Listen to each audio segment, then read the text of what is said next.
You're lying in bed. The air is still. The room is dark, but not empty. Somewhere nearby, a door. Closed. Familiar. You've walked through it countless times. You know the sound it makes, the way the handle turns. But tonight, we're going to think about a door you can't open. One carved in stone, one that leads nowhere. One made not for you, but for the dead. Because some of the first doors in human history were never meant to open at all.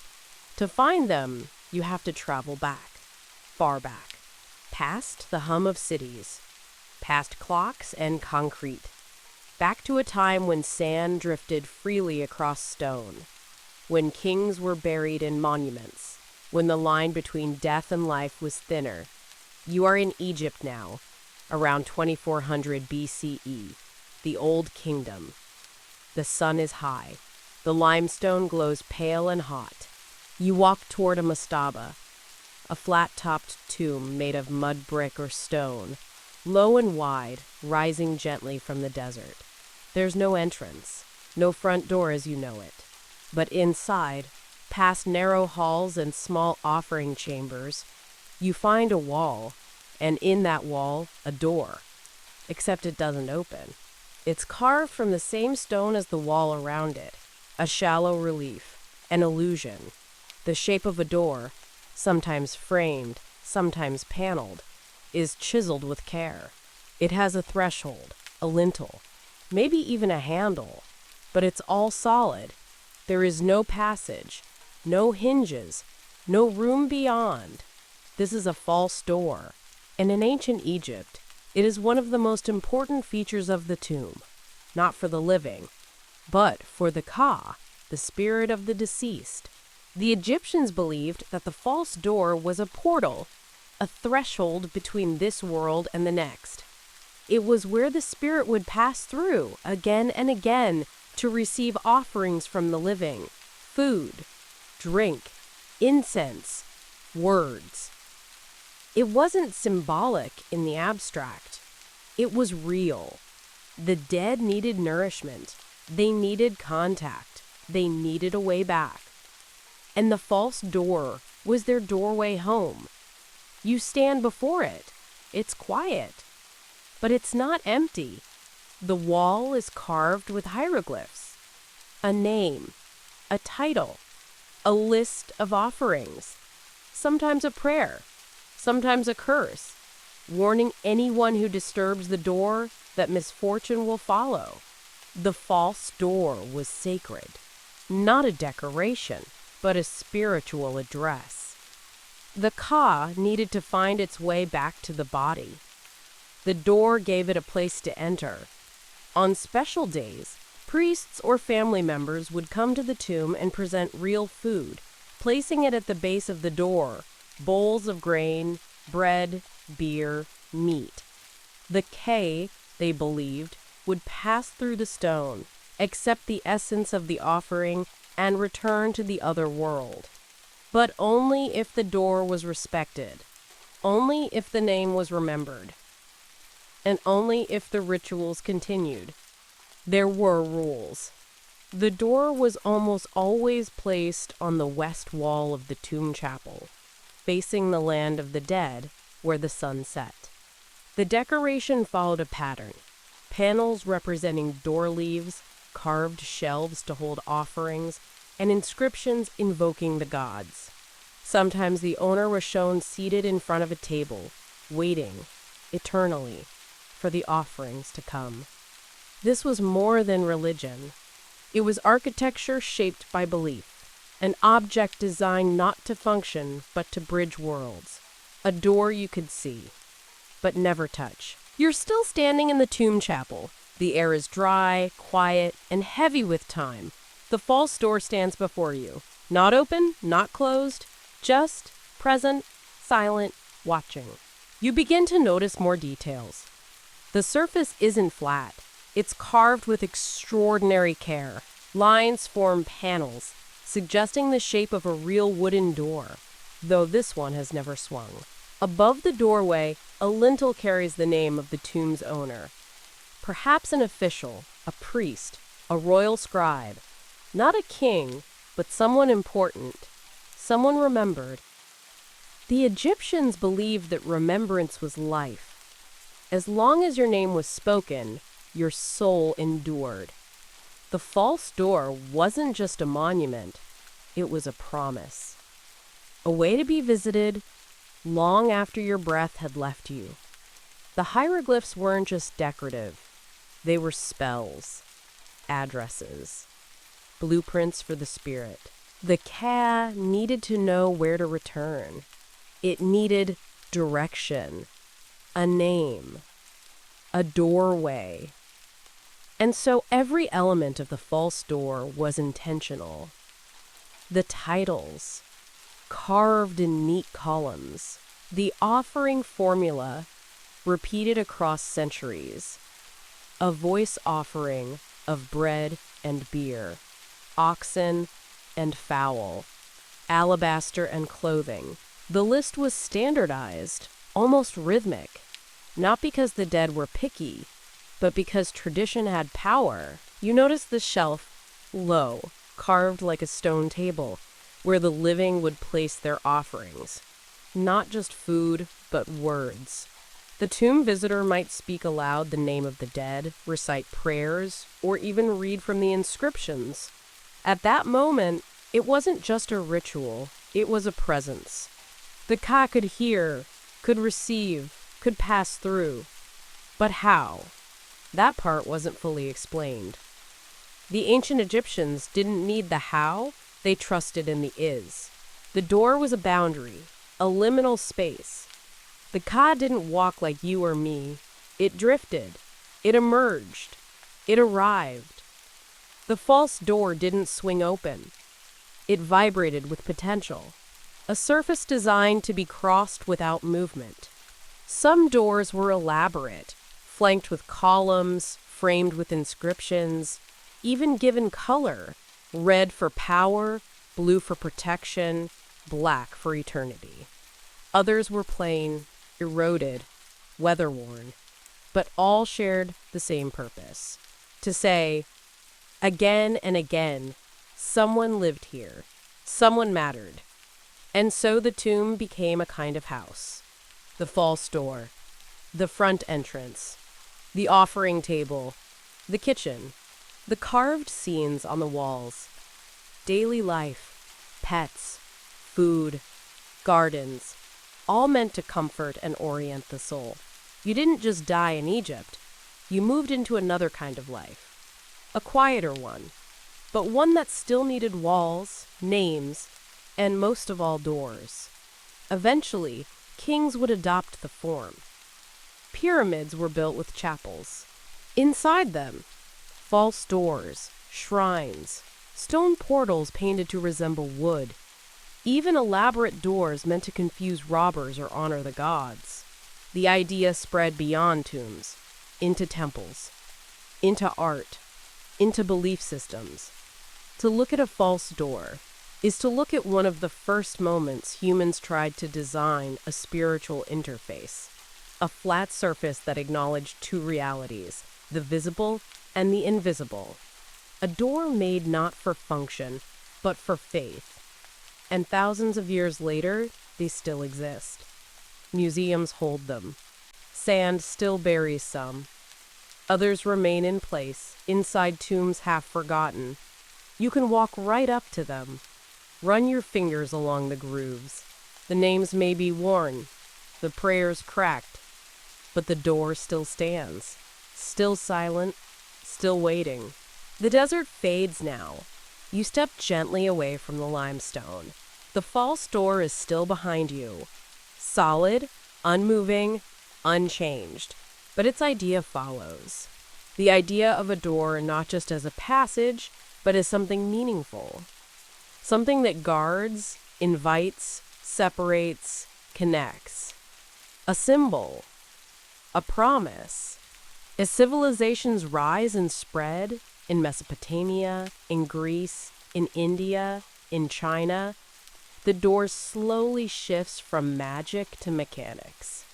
It still holds meaning, but now it begins to swing. The The oldest known working doors were made not of stone, but of wood, light enough to move, strong enough to secure. In the ancient city of doors were hung on pivots that fit into sockets carved in the threshold and lintel, a simple but brilliant system. They turned, not with hinges like today, but with rounded ends that spun in place. These weren't symbolic, they were practical. Open, shut, shelter, safety. In Egypt, working doors eventually joined their symbolic cousins. Tombs kept their false doors, but homes had real ones, often double doors, heavy and plain, fastened with wooden bars. The wealthier you were, the more carved your doorway became. In palaces and temples, doors were layered in copper or bronze, painted with images of gods, kings, and eternal life. The Babylonians built grand entrances, monumental gates, some leading to sacred inner courtyards. But still, not everyone had a door. Many homes were built around courtyards and simply had draped cloths or hanging reeds. Doors were precious, crafted, reserved. As you move forward in time, through dusty marketplaces and whitewashed homes, you reach the stone and marble structures of ancient Greece. And here, doors become visible, painted on pottery, described in poems. Homer writes of doors groaning on their hinges, of warriors bursting through thresholds, of bridal chambers and forbidden rooms. Doors in Greek temples were sacred, often made of cedar, sheathed in bronze. They didn't just open, they were opened for the gods. Rituals dictated how and when. Doorways were liminal spaces. You stepped through them with care. And then, in Rome, doors became everywhere.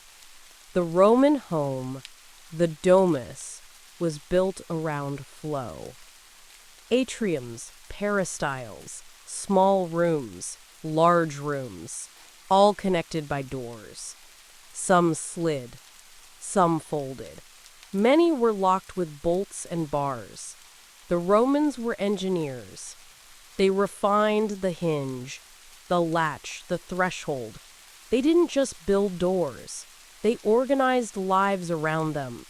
The front door, the Ianua, gave us the word janitor, keeper of the entrance. The god Janus, two-faced, watched over doorways, beginnings, and endings. Every threshold became a moment, a pause, a decision. Doors weren't just tools, they were turning points.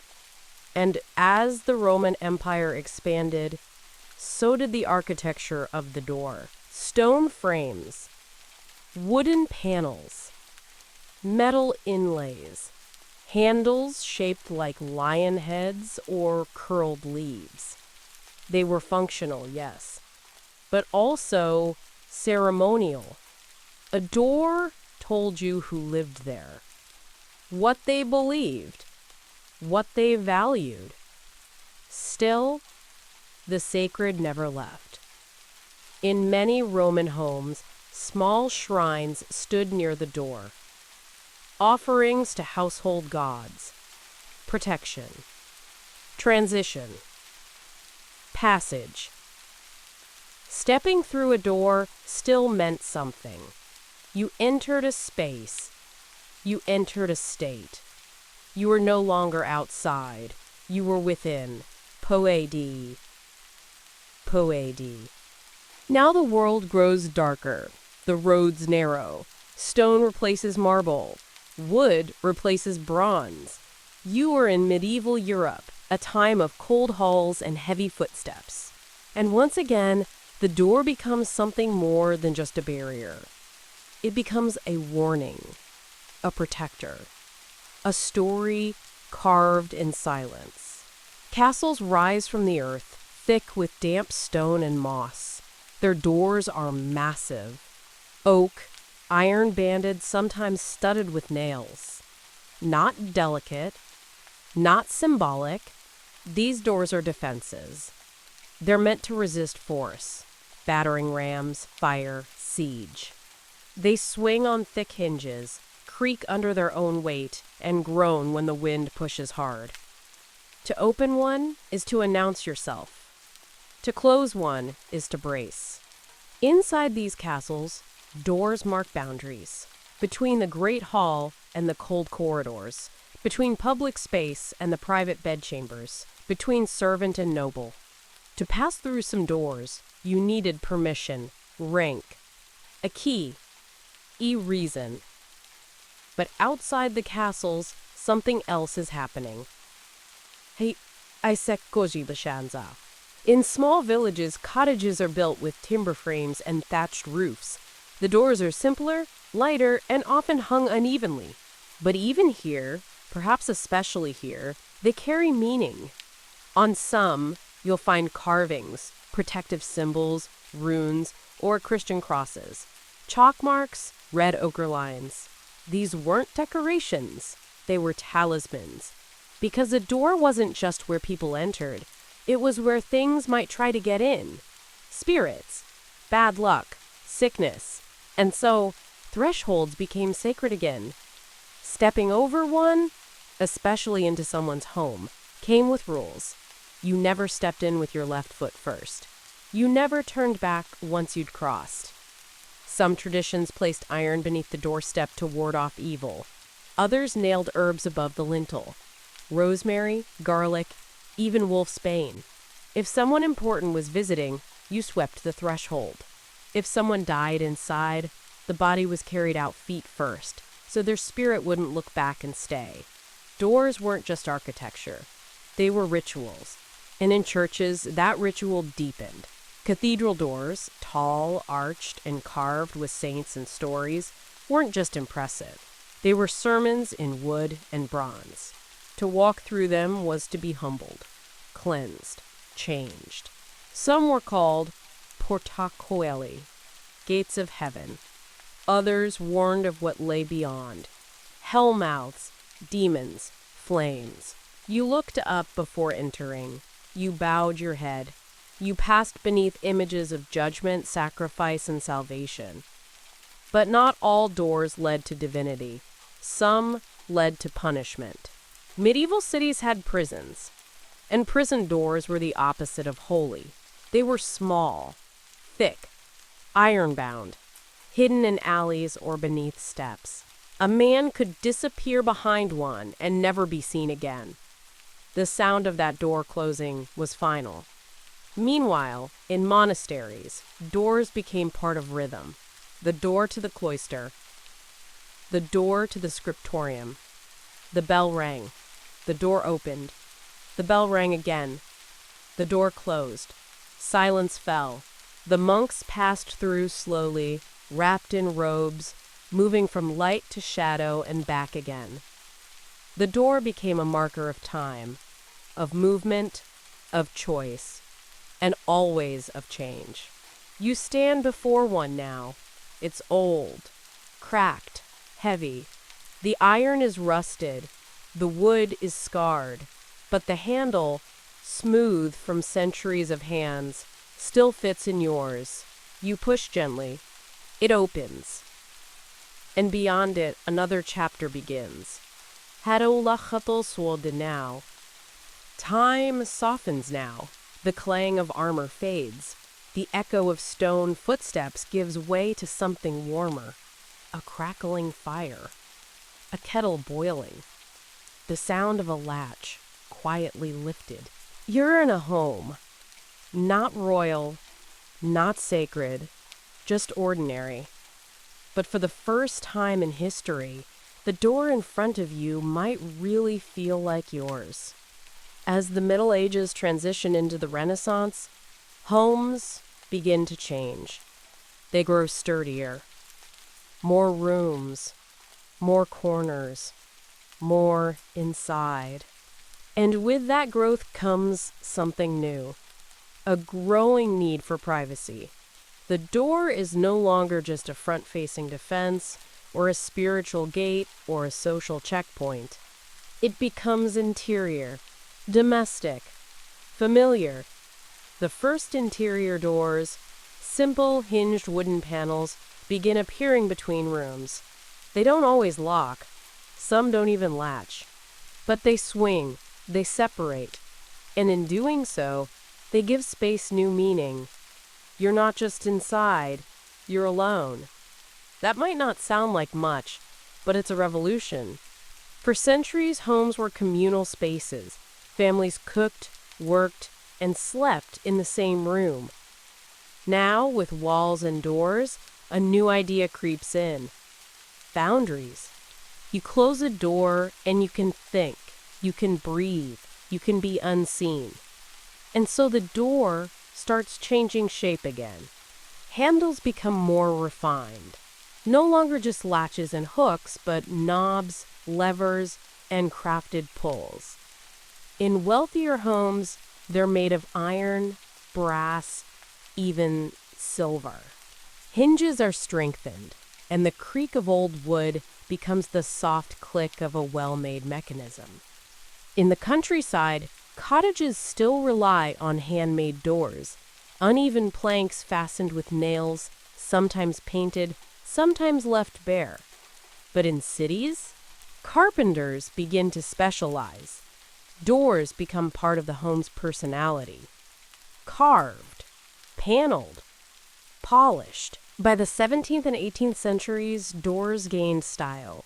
The six-panel wooden door has become common in English and American homes. Rectangles framed within rectangles, not just for strength, but for symmetry, proportion, aesthetic. You start to see fanlights above doors, small windows that invite light but preserve separation, side lights, threshold steps, welcome mats. The idea of the front door transforms. It's not just a barrier now, it's a face. The face of your home. Your color, your hardware, your wreath in winter, your knock-knock rhythm when friends arrive. And then, locks. At first, they're simple. Wooden latches, iron bolts. But soon, they evolve. Warded locks appear, a key with specific notches that turn past obstructions inside. Then lever locks. Then pin tumbler locks. Each one is more secure, more personal. The key becomes a symbol of ownership, of trust, of autonomy. You don't just close a door now, you lock it. And in doing so, you create something that never existed before. A private room, a place where others knock, a place that's yours, not sacred, not ceremonial, just yours. Children learn to knock. Guests wait for an invitation. Couples argue behind them. Artists paint behind them. Writers close them slowly before beginning a sentence. The door has become ordinary, but in its ordinariness, it becomes intimate. It becomes a kind of silence. The quiet of the private room gives way to something louder now. Steam, sparks, iron, striking iron. It's the 1800s, the Industrial Revolution, and once again, the door changes. Before this, a door was made by hand, by a carpenter, one at a time, measured, cut, planed, sanded, fit. If your home had 5 doors, they were likely all different, each with tiny flaws and perfect imperfections. But machines don't work that way. Machines demand repetition, standardization, efficiency, and so the door begins to repeat itself. Factories produce them in bulk, molded panels, pre-cut frames, mass-market knobs. Hardware catalogs appear, offering brass escutcheons, glass knobs, spring latches, polished hinges. For the first time, you can order a door from a printed page. Have it shipped to you. Install it in a house you didn't build. Suddenly, homes all across the country and across the world start to look similar. the same four-panel door, the same crescent-shaped transom, the same sound when it closes. The identity of the door begins to shift. It's no longer a sign of class or craft. It's just there, expected, quiet, reliable. But even as it becomes more common, it doesn't disappear from our imagination. In literature, the door keeps its mystery. A locked door hides a secret. A forbidden room, a ghost, a truth. What's behind the door becomes a question asked in stories, in dreams, in the deep corners of the mind. Horror loves a closed door. Fantasy loves a hidden one. And all the while, in the real world, doors multiply. In schools, in factories, in hospitals, in offices. Everywhere you go, there are more doors. Fire doors, bathroom stalls, storage closets, emergency exits. Some are made of metal. Some of frosted glass. Some buzz when they open. Some lock behind you with a loud, final sound. You pass through hundreds of doors in your life. Thousands, maybe. And you forget almost all of them. But one or two might stay. The door to your childhood bedroom, maybe with stickers on it, or a loose hinge, or your name written in marker. The door to the first apartment you lived in alone. The one you opened when someone said hello or goodbye for the last time. Not every door matters, but the ones that do stay closed in your memory, even if the building is gone. And meanwhile, architecture evolves. Skyscrapers need doors that close themselves. Hotels need doors with card scanners. Suburbs bloom with houses that all have the same front door, painted different colors, maybe, but shaped the same. We start to notice them less. Until we don't. Until the door becomes a background object, a sound, a click, a moment. But even in the background, it's doing its job. Separating space, holding in warmth, giving you the gift of inside. Call. Now the world moves quietly, and the door moves on its own. You don't touch it. You don't knock. You walk forward, and it slides open, seamless, soundless. A breath of conditioned air greets you, and just like that, you're inside. Welcome to the modern door.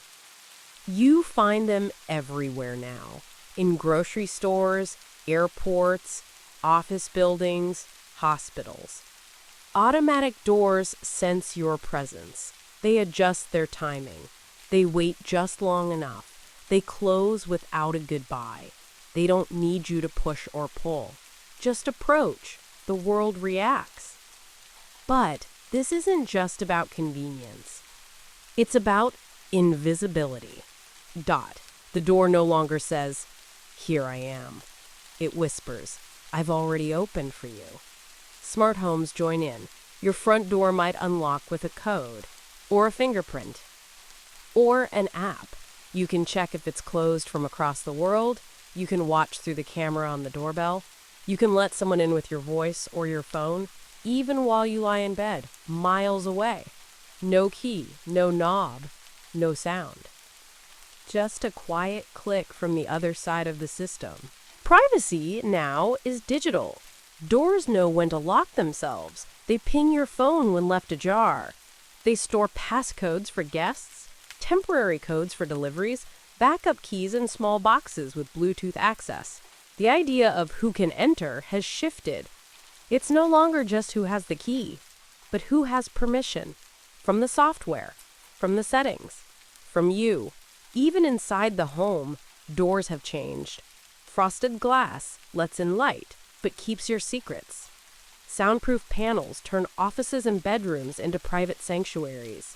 Pocket doors slide silently into walls, vanishing like thoughts. Some doors are minimal, flush, frameless, painted to match the wall. Others are statements, Bright colors, industrial metal, salvaged wood with a story. But most are just there. Still, reliable. Maybe you close them without thinking. Maybe you've stopped noticing how often you do. But somewhere deep in your muscles, the rhythm remains. The push, the swing, the soft latch that says you're in and safe. Even in public, the dance continues. Bathrooms, elevators, transit systems. You wave a badge or scan a phone. Doors unlock, buzz, slide.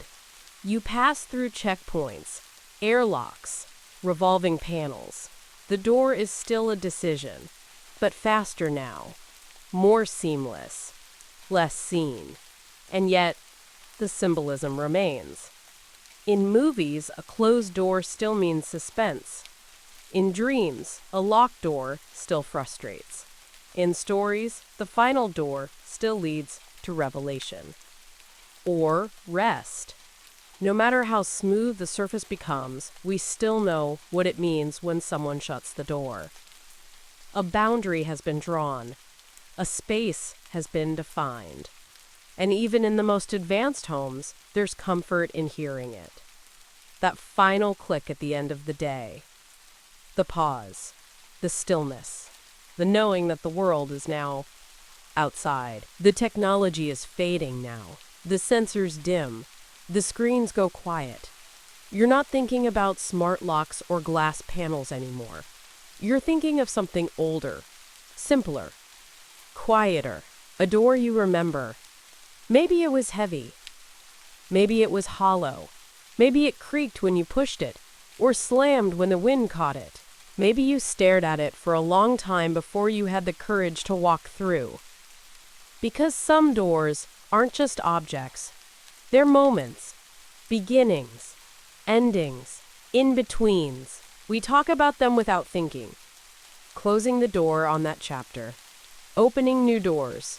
Standing at the threshold.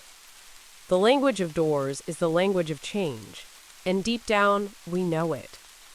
The door marks a line, a choice. One side is before, the other is after. Even in dreams, the door holds meaning. A room you can't leave. A hallway with no doors at all.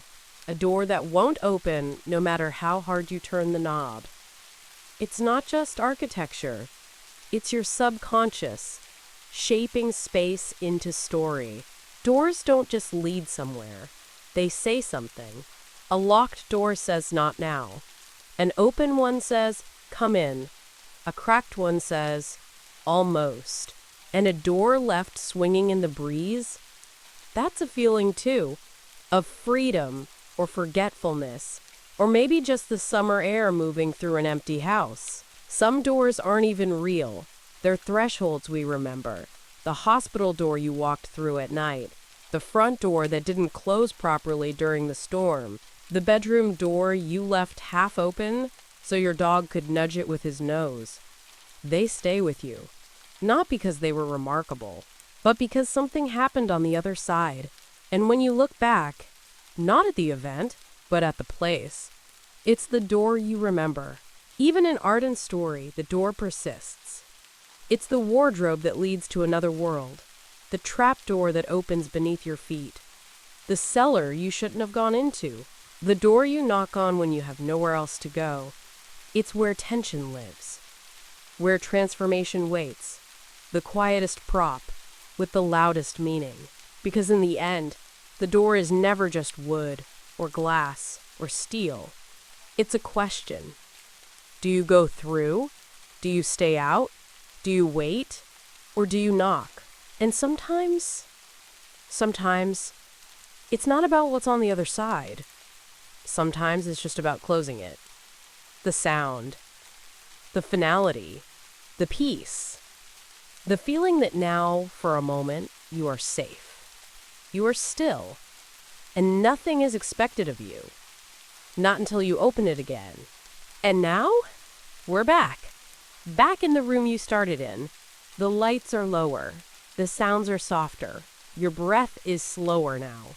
The door near you, still closed, still ordinary. But maybe, tonight, just a little bit different. You've traveled through tombs and temples, through war halls and kitchens, through bronze and oak and glass. You've seen doors that weren't doors, doors that turned on pivots, doors that told stories without ever opening, doors that carried the weight of memory, grief, and change. You've seen how we built them, how we blessed them, how we feared them, and how we quietly began to forget they were even there. But the door never forgot. It still waits, patient, steady, framed by habit and shadow and the quiet edges of your world. You don't need to do anything now. You don't need to think about ancient Egypt, or smart locks, or false doors carved into limestone 4,000 years ago. You don't even need to remember what came next. You're here, and the door is there, still separating what's out there from what's in here, still offering you something small but vital. A pause, a choice, a space you don't have to share unless you choose to. It doesn't matter if it squeaks, or sticks, or doesn't quite close right. It's your door. And even when you're not looking at it, even when your eyes are closed and your breath is long and quiet, it's still there, keeping the world at bay, holding a little bubble of silence around you,